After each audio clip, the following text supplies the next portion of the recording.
সেটা হচ্ছে সালাত সম্পর্কে। যদি আপনার সালাত সঠিক হয় সমস্ত আমল গ্রহণযোগ্য হবে, যদি আপনার সালাত বাতিল হয়ে যায় সমস্ত আমল বাতিল হয়ে যাবে। দুনিয়াতে আপনি যতই দান করেন, হজ করেন, রোজা করেন, যাকাত দেন, বিন্দু পরিমাণ লাভ হবে না যদি আপনি সালাত আদায় না করেন। সালাত এতটাই গুরুত্বপূর্ণ বাধা যে আসমানের নিচে জমিনের উপরে আল্লাহর নিকটবর্তী হওয়ার সবচেয়ে বড় মাধ্যম হচ্ছে 5 ওয়াক্ত সালাত।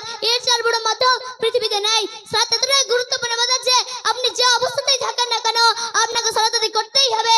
আপনি দাঁড়িয়ে আদায় করতে না পারবেন বসে করেন, বসে না পারবেন শুয়ে করেন, শুয়ে না পারবেন ইশারায় করেন।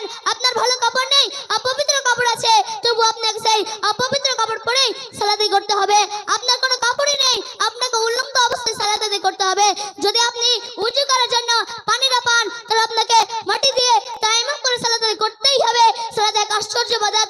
একজন মানুষের যতক্ষণ পর্যন্ত বিবেক রয়েছে তার জন্য কোনো মতেই সালাত এতটা জটিল এবং কঠিন ইবাদত সালাত। সালাতের গুরুত্ব সম্পর্কে মহানবী হযরত মুহাম্মদ সাল্লাল্লাহু আলাইহি সাল্লাম অনেক কথা বলেছেন। হযরত আবু হুরায়রা রাদিয়াল্লাহু তাআলা আনহু বলেন, তিনি আল্লাহর রাসূলকে বলতে শুনেছেন, বলো তো যদি তোমাদের বাড়ির সামনে একটি নদী থাকে আর সেটাতে প্রতিদিন 5 বার করে গোসল করে তাহলে কি তার দেহে কোনো ময়লা থাকবে? তারা উত্তর দিলেন, তার দেহে কোনো ময়লা থাকবে না। আল্লাহ রাসূল সাল্লাল্লাহু আলাইহি সাল্লাম বললেন, এ হলো 5 ওয়াক্ত সালাতের উদাহরণ। এর মানে আল্লাহ রাসূল সাল্লাল্লাহু আলাইহি সাল্লাম বোঝাতে চাইলেন যে কোনো ব্যক্তি যদি 5 ওয়াক্ত সালাত আদায় করে তাহলে তার কোনো গুনাহ থাকবে না। এর মাধ্যমে আল্লাহ তাআলা বান্দার গুনাহ সমূহ মিটিয়ে দেন। সালাত কতটা গুরুত্বপূর্ণ বলেছে। বিশ্ব নবী সাল্লাল্লাহু আলাইহি সাল্লাম ইন্তেকাল করবেন, রূহ বের হয়ে যাচ্ছে, এই সময় 2-3টা শব্দ বললেন। তার মধ্যে একটা ছিল আসসালাত, আসসালাত উম্মাতের নামাজ, নামাজ ছেড়ে দিও না। তাহলে ভাবুন যে সালাত কত মূল্যবান ইবাদত। যে নবী সাল্লাল্লাহু আলাইহি সাল্লাম মানে যাচ্ছেন তা মানুষকে সালাতের কথা স্মরণ করে দিয়েছেন। আবু দাউদ হাদিস নম্বর 247।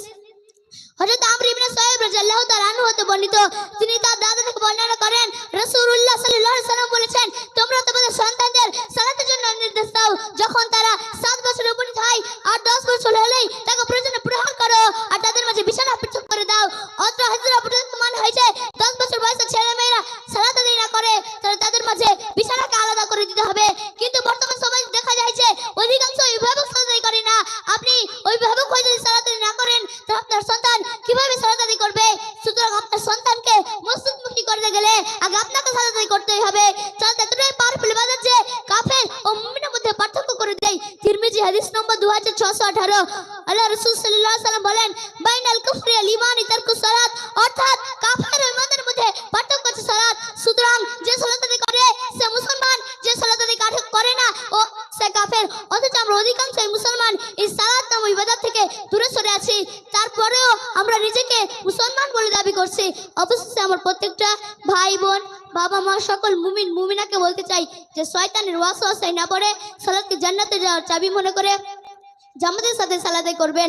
আল্লাহ যেন আমাদের সকলকেই 5 ওয়াক্ত সালাত জামাতের সাথে আদায় করার তৌফিক দান করেন। তাই সকলে বলুন আমিন। এই বলে আমি আমার বক্তব্য ইতি করছি। আসসালামু আলাইকুম ওয়া রাহমাতুল্লাহি ওয়া বারাকাতুহু।